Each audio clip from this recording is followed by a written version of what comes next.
गांव के चाउमीन। गांव में चाउमीन का चलन अभी अच्छे से नहीं आया था, लेकिन सुरेश शहर से चाउमीन बनाना सीखकर गांव में ठेला लगाता है। अरे ये केचुआ है क्या भैया? कैसे खाया जाता है? अरे नहीं नहीं, ये चाउमीन है। चाउमीन शहर में खाया जाता है।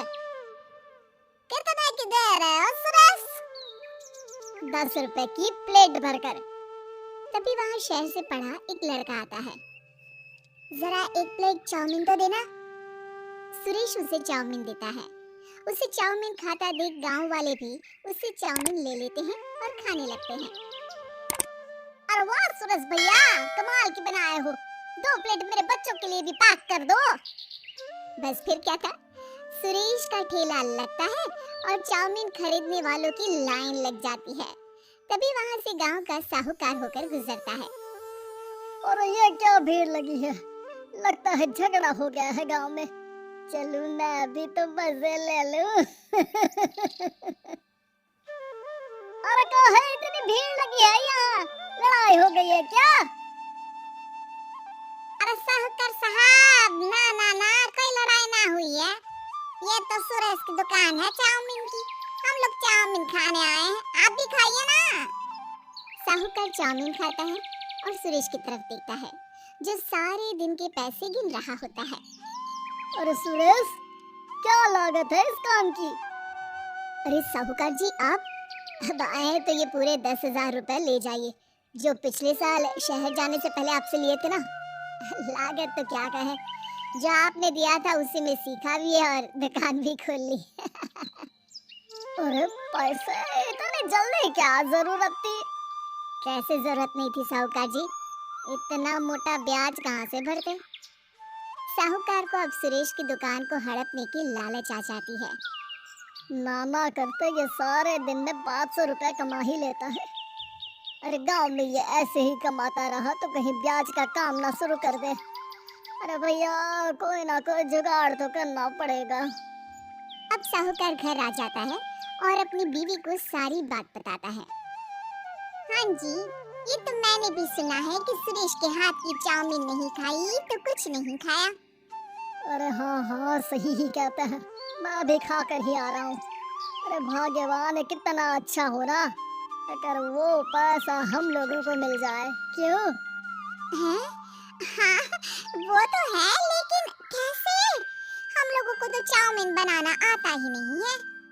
साहूकार और उसकी बीवी अब रोज चुपके से सुरेश के घर जाते हैं और खिड़की से उसे चाउमीन बनाते देखते। अब क्या था, दोनों को चाउमीन बनाना आ जाता है। फिर एक रोज।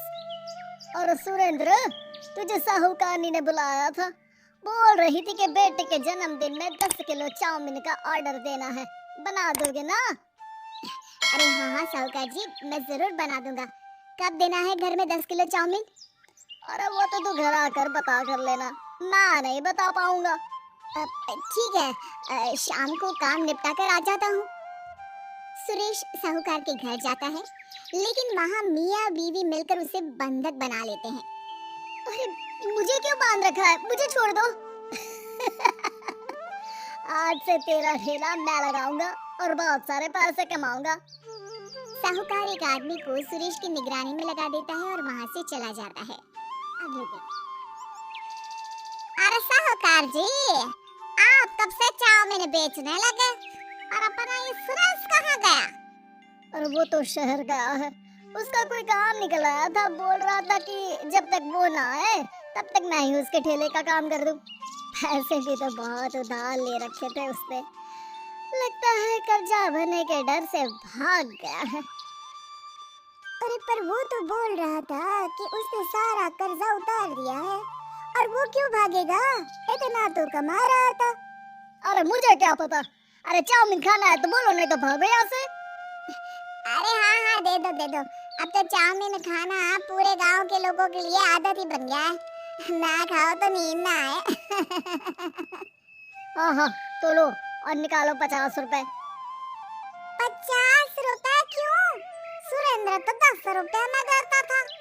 अरे वो पागल था, मैं थोड़ी ना हूँ। गांव वाले जिनको चाउमीन की लत लग गई थी वो करते भी क्या? दे दो, और ये लो 50 रुपए। लेकिन फिर साहूकार उन लोगों को प्लेट में थोड़ी सी चाउमीन रख देता है। अरे ये क्या, पैसे 5 गुना ज्यादा और चाउमीन बस इतनी सी। अरे साहूकार साहब, भगवान से तो डरो।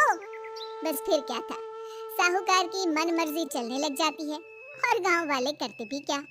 एक रोज मुझे तो लगता है कि सुरेश को साहूकार ने मार डाला होगा, क्योंकि उसका काम इतना अच्छा चल रहा था। पर वो क्यों जाता, और वो भी साहूकार के हवाले दुकान करके? ना बाबा ना।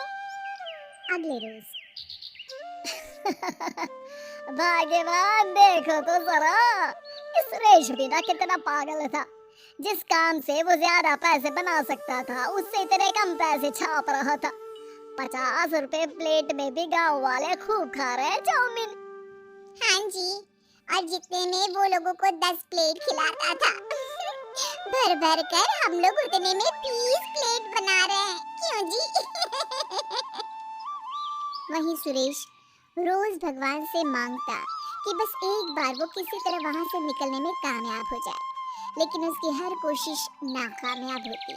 फिर एक दिन, और भाग्यवान, ऐसा कुछ करो कि चाउमीन बनाने का खर्चा आधा हो जाए, जिससे हम लोगों को और मुनाफा हो। ना जी, मुझे तो कोई तरकीब ना सूझ रही। अरे सुनो, एक काम करते हैं, चाउमीन बनाने में जो सब्जी लगती है वो मंडी में लेने तुम देर रात चली जाना। तब तक वो सारी सड़ी गली सब्जी जो दुकानदार वहीं फेंक जाते हैं, वो उठाकर ले आना फ्री में। अरे वाह जी वाह, आप तो बहुत समझदार हैं जी। दीदी वैसा ही करती है, लेकिन अब लोग चाउमीन खाते तो मुंह बनाकर। फिर एक बार, अरे राम राम राम, ये पेट में दर्द काहे हो रहा है? आई, आई, आई, आई, आई। हाय रे हाय, मेरा भी पेट दर्द के मारे फटा जा रहा है। सभी को शक हो जाता है कि उन लोगों को चाउमीन खाने से ही ये बीमारी हो गई है। वहीं दूसरी तरफ जो आदमी सुरेश की निगरानी कर रहा था, वो सो रहा होता है और मौका देखकर सुरेश वहां से भाग जाता है। सुरेश गांव वालों के पास जाकर उन्हें सब कुछ बता देता है। बस अब क्या था, साहूकार के घर पुलिस पहुंच जाती है। चलो, तुमने गांव के लोगों को खराब सब्जी वाली चाउमीन खिलाकर बीमार किया और सुरेश को बंधक बनाया। तुम्हें इसीलिए हम गिरफ्तार कर रहे हैं। साहूकार को पुलिस ले जाती है और फिर अगले दिन से सुरेश का ठेला गांव के बाजार में लग जाता है, जहां अब पहले से ज्यादा भीड़ होती है।